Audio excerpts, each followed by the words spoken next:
Bonjour à tous, aujourd'hui review matos et j'ai pas la boîte pour vous montrer, si elle est là et je vais tout faire tomber, il y a des trucs dedans. Aujourd'hui on va faire la review de l'Evic V2 Mini et du Cubase Pro.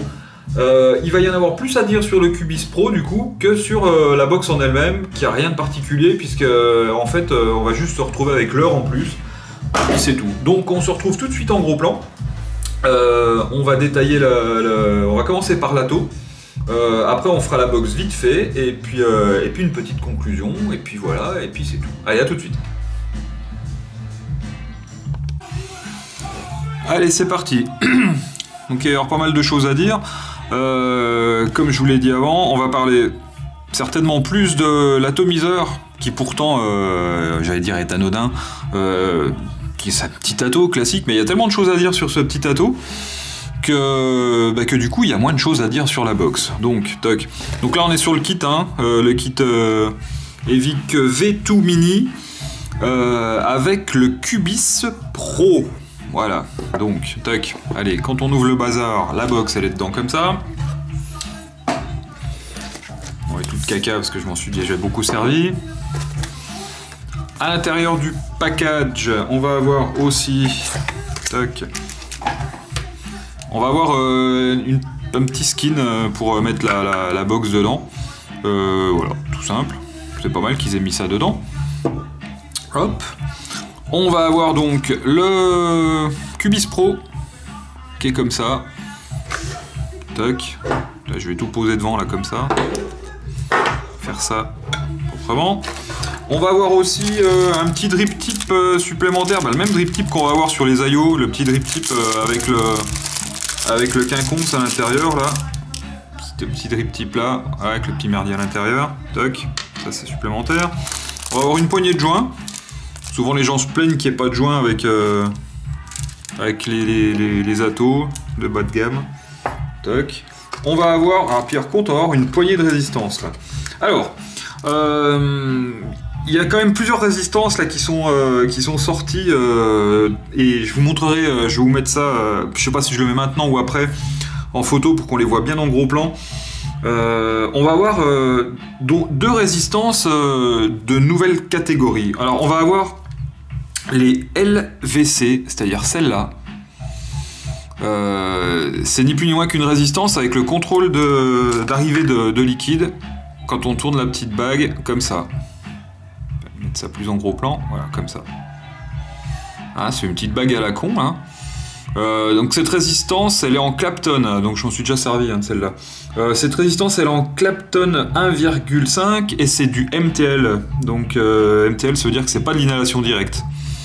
Normalement, on peut tirer cette petite bague là, mais comme elle a servi puis qu'elle est un peu grasse, je sais pas si je vais y arriver. Je vais prendre un bout de sopalin, ce sera plus simple.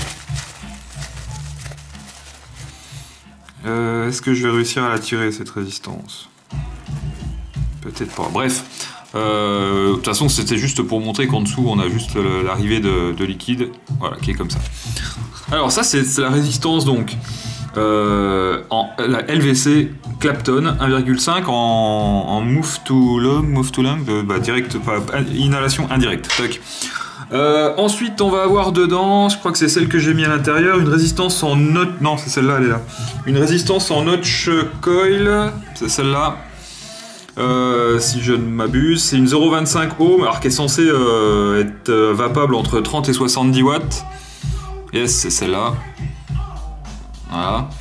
Alors là on n'est pas sur du MTL, hein, on est sur de l'aspiration directe, donc on a celle-là qui est dedans, on en a encore une autre qui est là, décidément. Celle-là, c'est la 0,50 en 316. Voilà, 15-30 watts. On n'est pas sur du notch, hein, on est sur de la résistance classique sur celle-là. Et puis la dernière qui est dedans, donc c'est la dernière qui a été faite, dont on parlera à la fin. J'ai commencé par l'atto, donc je vais peut-être finir par l'atto. C'est celle-là. Et celle-là, en fait, c'est les résistances qu'ils appellent les QCS. Alors, on va réussir à s'y paumer hein, avec toutes ces résistances de chez eux, là. Le problème, c'est que là, j'en ai déjà 4 différentes et il y en a plus que ça encore. Il y a toutes celles en titane, il y a celles en Ni 200 et puis tout le bazar. Voilà. On va retenir les deux nouvelles, hein, celle-là et puis celle-là. Donc celle-là avec l'arrivée de liquide réglable. Et celle-là, en fait, c'est une reconstructible. Alors qui ressemble plus à l'autre qu'on avait sur je sais plus quel atole. Avec le. Ouais, avec le. Merde. Avec la Cuboid Mini, c'était un truc juste impossible à coiler. Enfin, tellement les résistances sont petites. Donc là, du coup, on se retrouve avec une résistance qui est comme ça. Je vais zoomer un peu. Puis je vais virer tout ce qu'il y a en dessous. On se retrouve avec une petite résistance comme ça. Et à l'intérieur, donc, on a du notch. Quand je l'ai démonté la première fois, cette fameuse QCS, là, comme c'est marqué là, je me suis dit, c'est quoi cet avion de chasse encore? Et en fait, on dévisse ici, comme ça, quand on n'a pas les mains trop moites, bien sûr. Donc je vais reprendre un bout de ce pas là. C'est bon. Il n'y a jamais rien qui va comme ça qu'on veut. Alors, tu vas te dévisser, salope. Bon, elle a décidé de pas se dévisser. Elle va venir. Non, alors ça se dévisse tout seul normalement. Hein. Là, c'est juste parce que je suis en direct et puis que quand je suis en direct, bah, ça va me faire chier, c'est normal. C'est la life, c'est comme ça. C'est l'histoire de ma vie. Ma vie est un gros gâteau de merde et là, je suis en train d'en manger une petite part. Donc ça se dévisse juste au cul, hein, comme ça, tout simplement. Quand on réussit donc à l'attraper. Je coupe, je reviens. Hein. Hop. Donc, je disais donc, elle se dévisse toute seule, hein, sans avoir besoin de pince, bien sûr. Donc, elle se dévisse ici, cette petite résistance, comme ça. Toc. Et à l'intérieur, on a notre notch. Et je sais pas si vous voyez, mais on voit aucun fil. Bah, parce qu'en fait, il n'y en a pas. Voilà, il n'y a pas de patte, il n'y a pas de plus, il n'y a pas de moins. Elle est ni plus ni moins que rangée comme ça dedans. Alors, hop, je vais la prendre en la tirant par là, comme ça. Elle est juste rangée comme ça. Donc ça, c'en est déjà une que j'ai reconstruite. Hein. Pour la reconstruire, on va prendre un petit bout de coton. Alors là, du coup, vaut mieux de la fibre, du coton plat, comme ça. Qui est roulé comme ça, qui est roulé comme ça. Et en fait, on a juste ça, en notch. Sans patte, sans rien. On a juste notre notch tout nu. Voilà. Donc ça m'a paru super étrange au début. Alors bien sûr, dans le pack, il nous livre un petit bout de coton comme ça. Hop, voilà. Et puis du coup, j'en ai préparé un petit morceau pour vous montrer comment on peut recoiler cette petite chose, si j'en ai coupé bien assez large et bien assez long.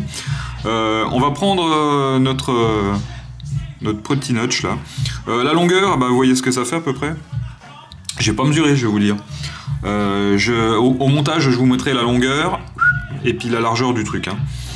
C'est vrai que là, je l'ai fait un petit peu rapidement.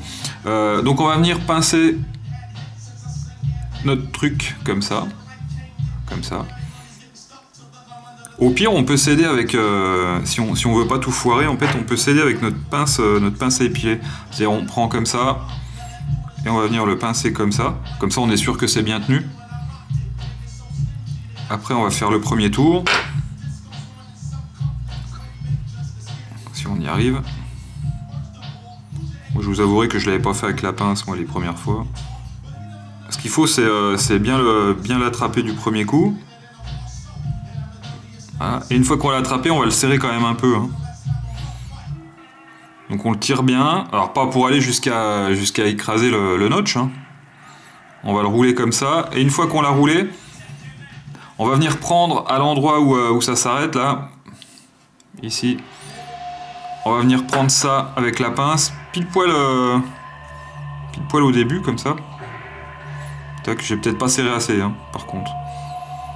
On va le prendre pile poil au début. Je vais en couper un petit bout, parce que du coup, comme je l'avais pas préparé à l'avance, le truc il s'est un petit peu effilé. Des ciseaux. Est-ce que j'en ai à proximité? En théorie, yes. Alors, un peu le dawa.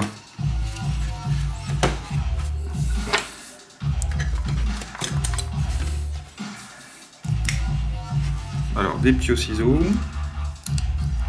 Comme ça. Je vais couper mon bout là qui fait chier.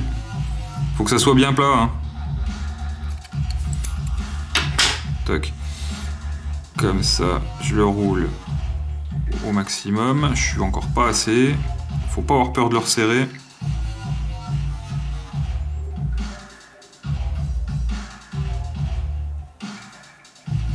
Voilà, je devrais être pas trop mal. Donc, je viens pincer à l'endroit de la fin, là où c'est fini de s'enrouler, comme ça.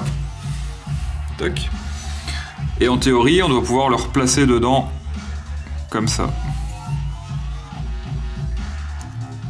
Tac.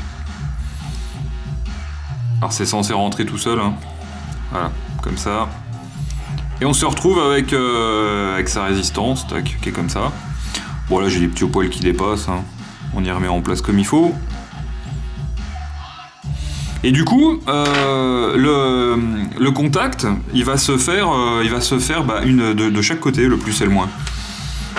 Ça paraît étrange, hein, comme ça, de se retrouver avec une résistance sans contact, sans contact franc avec des pattes.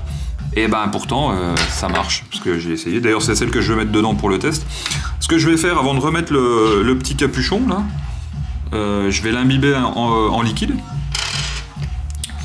Je vais prendre mon fixeur, parce que vu que je vape que ça en ce moment, parce que je trouve rien d'autre, donc je l'imbibe un petit peu comme ça. Alors du coup, il y a quand même pas mal de coton, donc du coup, faut pas mal l'imbiber. Je suis le champion du focus aujourd'hui.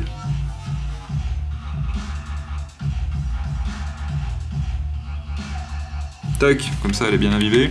Cette résistance là, ce notch, il fait 0,33 ohms. Alors ce qui fait que dans le pack, là j'en avais une à 1,5, une à 0,25, une à 0,5, une à 0,33. Voilà, il y a du choix. Je viens revisser ça dessus, comme ça. En essayant de réussir à prendre le truc. Voilà. Puis alors le fait de le serrer là, ça va venir le pousser à l'intérieur. Et en théorie, ça doit faire contact, tout simplement, quoi. D'ailleurs, quand là, elle était pas tout à fait centrée, quand je l'ai tiré un petit peu comme ça, j'ai senti que ça gratouillait le dessus du truc, là. Bim! Voilà. Je vais finir, du coup, avec l'atto, pendant que j'y suis. Puisque c'était la démonstration et de l'atto et de la box. Vu que la box, il n'y a pas grand chose à dire. Ce petit montage avec, comment ça s'appelle déjà, c'est le QCS, je vais venir le mettre là sur l'atto. Alors le dessus de l'atto, hein, on est sur un Cubis, il y a juste le dessus qui a changé un petit peu là au niveau du réglage d'airflow. Pas grand chose de particulier, un peu plus de préhension ici pour pouvoir l'ouvrir pour le remplir. Hop, donc je vais mettre déjà ma résistance. J'arrête de tatasser, tac, comme ça. Je vais remettre une petite goutte dedans, tiens, pendant que j'y suis. Vu que ça a l'air de pas avoir bu partout. Comme ça. Ça l'aide à s'imbiber. Hop. On le referme. Et du coup là on va pas avoir le problème qu'on avait avec l'ancien Cubis. Rappelez-vous, si vous en avez, ou si vous en avez, vous avez des gens qui ont cet atto. Le Cubis, quand il était rempli, quand on l'ouvrait, et puis qu'on faisait, quand on l'ouvrait comme ça, hein, tout simplement, toc, puis qu'on remettait dedans, on pouvait être sûr qu'on avait du glouglou, des crépitements, des machins qui partaient dans tous les sens. Donc du coup là, ils ont mis cette petite bague ici, qu'on vient dévisser ici, et il se remplit par le dessus. Et du coup c'est plutôt pas mal. Donc on va mettre un petit peu de liquide dedans. Hop, on va pas le remplir, hein. On va mettre une bonne moitié. Bim! Comme ça. Voilà. Alors le look, hein, il a guère changé. J'ai hormis ces petits airflows là de chaque côté, qui sont pas cachés, donc du coup qui sont plus faciles à expliquer pour les gens qui comprennent pas le système d'airflow. Là, quand c'est juste une bague qui fait droite-gauche et où on voit pas l'arrivée d'air, là on la voit, donc du coup c'est plutôt tranquille. Le look en lui-même, sinon, n'a pas beaucoup changé. Le petit drip tip, hein, supplémentaire, si celui-là vous plaît pas. Voilà, celui-là un peu plus gros. Toc, on gardera celui-là pour l'inhalation directe, par exemple, et les plus petits pour l'inhalation indirecte, avec les MTL. Toc. Je le mets de côté, on passe à la box, qui est ici. Alors la box en elle-même, on va faire super court. Par rapport à la VTC Mini, Et ben l'Evic V2 Mini, elle est exactement pareille sous tout point, sous toutes les coutures, hormis que là il est marqué Evic V2 Mini, et ici qui est marqué Evic VTC Mini. Pas de changement au niveau du plot 510, pas de changement au niveau de l'arrière, pas de changement à l'intérieur non plus. Si j'enlève la batterie de celle-là et de celle-là, on peut pas faire la différence entre les deux. La différence, elle va être quand on va la remplir avec une batterie. Puis que je remette le bon capot tant qu'à faire. La différence, elle va juste être dans le chipset et du coup dans le menu. Alors, il doit y avoir une petite différence quand même à l'intérieur, puisque avec les VTC Mini classiques, on pourra plus faire les mises à jour. Hein. Donc la nouvelle box, là celle-ci, on va avoir l'heure, on va avoir la date et tout le bazar dedans. Chose qu'on n'aura pas. Si je mets la batterie à l'endroit, ça va mieux là. Donc, alors, une fois que la batterie est dedans, on l'allume en appuyant 5 fois. Bim, comme ça. Alors, il n'y a pas beaucoup de batterie, il n'y a pas beaucoup de lumière. Je vais couper un peu la lumière pour qu'on voit un peu mieux ce qui se passe au niveau du chipset. Tac. Alors, voici, voilà. Comme vous pouvez le voir, donc là, on a l'heure, on a la date, on a la puissance, on a la valeur du coil qui est pas dessus. Et le niveau de la batterie. On va pouvoir choisir plusieurs choses quand cette box elle va se mettre en veille. Alors ça va être exactement les mêmes caractéristiques que l'autre, hein, TCR et compagnie, le contrôle de température sur tout ce qu'on veut. La grosse différence, ça va être cette horloge là et puis l'heure et la date quand on va. Là, pour cette heure-là, on va pouvoir décider du temps qu'elle reste affichée, de 2 minutes à une demi-heure, je crois, pour éviter de bouffer trop de batterie quand même. Pour ce faire, hop, on la déverrouille, on appuie sur ces deux boutons-là. Et après, on va pouvoir choisir, si on met le logo ou pas, d'accord. Et puis, on va pouvoir choisir le temps d'affichage de l'écran. Et d'ailleurs, on peut l'éteindre si on veut, c'est-à-dire ne pas l'avoir du tout, cette horloge, hein, si on s'en fout complètement. Si on a une montre, par exemple. Voilà, moi je laisse 2 minutes, c'est rigolo. Tac, on valide comme ça. Et puis voilà, rien de bien particulier en plus dans cette box. Alors ça laisse supposer que dedans, il doit y avoir quand même une petite... soit un petit condensateur, soit une petite batterie minuscule pour garder la mémoire de ça, puisque quand on enlève une batterie et qu'on en remet une autre, on garde l'heure quand même. Donc là, vous savez qu'il est dimanche et qu'il est dimanche. Qu'on est le 14 juillet et puis qu'il est 14h06 et que je fais quand même une vidéo alors que c'est un jour férié. Je suis un grand fou. Voilà. Pas grand chose de particulier en plus à dire. Elle existe en plein de couleurs. Elle existe. Voilà. Et ça, je vous mettrai aussi des petites photos après quand on en reparle en plan large. Et puis, c'est tout. Voilà. On va passer en plan large parce qu'il n'y a rien d'autre à dire. Et puis comme ça, on pourra terminer gentiment avec cette box et avec cet ato. A tout de suite. Hop. Putain, et je viens de me rendre compte que je commençais à parler dans mes vidéos comme certains de mes collègues qui parlent comme ça. On a l'impression que ce sont des présentateurs de télévision. Putain, la vache. Faut me le dire hein, quand je commence à parler comme une speakerine, hein, parce que ça va pas le faire, quoi. Faut surtout pas que ça fasse ça, c'est moche, c'est moche, c'est moche. Et tout de suite, la suite. Bon. Merde, ça fait peur. Donc, j'ai foutu le Cubis Pro sur la... J'arrive jamais à le dire, le nom de cette box à la con, là. Sur la V2 Mini. Ils peuvent pas l'appeler la Mini Evic VT2, ça aurait été plus simple, mais bref, V2 en français. C'était pas V2, parce que V2 quand même. Ah, c'est écrit. V2, Evic V2 Mini. C'est chier quoi. Bon, bref. Donc la résistance en notch machin bidule là, qui est à 0,3 à peu près. Moi je l'avais calculé à 0,33. Là, ça doit bouger un petit peu selon comment on serre la petite résistance. Et comment ça marche? Ça marche normalement.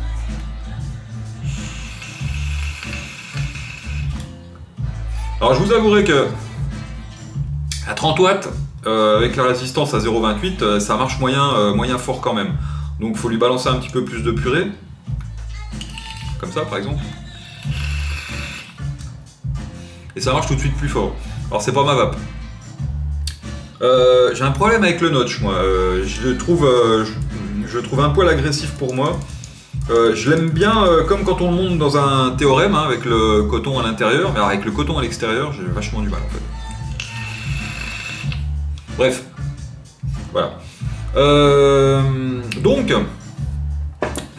on va se recentrer un petit peu. L'Evic V2 Mini, elle va exister en plusieurs couleurs, ici. Donc il y a le système, maintenant on va voir l'heure, hein, qui va être l'heure, la date et tout le bazar, donc avec un système de mémoire dedans pour garder ça, ici. Et puis pas grand chose de plus. Le gros de la vidéo, là, c'est juste sur ce petit ato, là, sur le Cubase Pro. Le Cubase Pro, donc, qui va être, qu'on va pouvoir allier à toutes ces résistances qui sont là. C'est-à-dire qu'il y en a vraiment une chier, hein, ça va du, je sais plus dans quel sens elles sont là, ça va du, ENI, TI, SS, et puis tout le merdier, et puis bien sûr les nouvelles là, la LVC, et puis la QCS, la LVC, QCS, Notch, BF, complètement à la rue avec tout ça, voilà. Bon, là, je vous remets une petite photo de celle en notch, là. Je vous remets une petite photo du LVC en gros plan, parce que peut-être que tout à l'heure on n'avait pas bien vu avec ma caméra, machin. Donc la LVC, hein, c'est juste avec une petite bague qui tourne dans le vide, hein, c'est sur un joint. Hein. J'ai pas réussi à la démonter tout à l'heure, parce que j'avais les doigts tout plein de liquide. La LVC, donc, je réussis à démonter, je la laisse là, hein, le temps que... je réussis pas à la tourner, ça me saoule. Bon bref, la LVC donc qui va être moi je l'ai testé, je suis pas un grand fan de la LVC, voilà, je suis pas un grand fan du notch non plus. Voilà. Ensuite on va avoir la fameuse QCS, celle avec qui est reconstructible. Alors après il va falloir trouver les petits notch coils. Il va falloir retrouver les petits notch coils pour pouvoir la mettre dedans. Donc ici, hein. Elle peut être pas mal celle-là parce que c'est quand même assez simple, hein. On coupe un petit bout de coton. Bon, j'ai pas galéré tout à l'heure, mais en cam, quand on regarde la cam, qu'on essaye de faire le truc en même temps, qu'on essaye d'être à peu près centré par là, bon voilà. Hein. En plus, je suis gaucher, je suis excusable, et en plus c'est férié aujourd'hui. Donc ça peut être plutôt pas mal si on trouve les petites résistances en notch. Parce qu'il y a juste à mettre un petit bout de coton autour avec de la Fiber Frix D2 nickel, ou alors avec celle qui vous fournissent avec, là il y a déjà de quoi en faire une chier. Alors bien sûr, coupez bien le petit bout de coton là dans le bon sens, parce que dans un sens, vous allez être dans le sens de la fibre, donc pas de problème, et dans l'autre sens, vous allez être dans le sens où la fibre elle est comme ça, et si vous tirez dessus, ça va partir en sucette. Bon. Je vous dis pas ça parce que je l'ai fait tout à l'heure, mais je l'ai fait tout à l'heure. Parce que j'ai voulu le faire rapidement. Et puis voilà, c'est tout. Hein. Pas grand chose de plus à dire. Ouais, voilà. Sinon, le chipset, donc nouvelle génération, même gueule, mais nouvelle génération. On est sur la Mage 4.02. Toutes celles d'avant passaient sur la VT normale. Même pas, non, je crois qu'on s'arrêtait à 3.10, je me rappelle plus, puis on s'en fout. De toute façon, maintenant ce qui est sûr, c'est que les nouvelles Mages ne passeront plus sur l'ancienne Evic VT Mini. Les nouvelles Mages, elles seront pour l'Evic V2 Mini. Ça m'étonnerait qu'ils continuent d'en faire sur l'autre alors qu'ils viennent de ressortir celle-là. On aura tenu combien de temps avec une box sans qu'ils sortent un nouveau truc dedans, enfin un nouveau truc physique. On aura tenu, il y a combien de temps qu'elle existe la VTC Mini, 6 mois, 8 mois, un truc dans ce genre là. Pas mal, c'est toujours mieux que Pioneer for You qu'on sort une tous les mois et puis qui sont jamais aboutis. Donc puis de toute façon on sait que Joytech ils font des trucs plutôt pas mal maintenant par rapport à une époque. Je parle d'un temps que les moins de 4 ans de vapotage ne peuvent pas connaître. Voilà, allez c'est tout, j'arrête de blablater, n'oubliez pas la vapote c'est mieux que la clope, patati patata, on se retrouve bientôt pour de nouvelles vidéos, j'en ai encore plein à faire, ouh c'est cool. Et puis c'est tout, j'ai pas pris de la coke, je suis juste super speed en ce moment parce que j'ai la forme. Allez, à bientôt, et je disparais dans un petit nuage de vapeur de fixeur parce que c'est toujours mon lait. Ciao.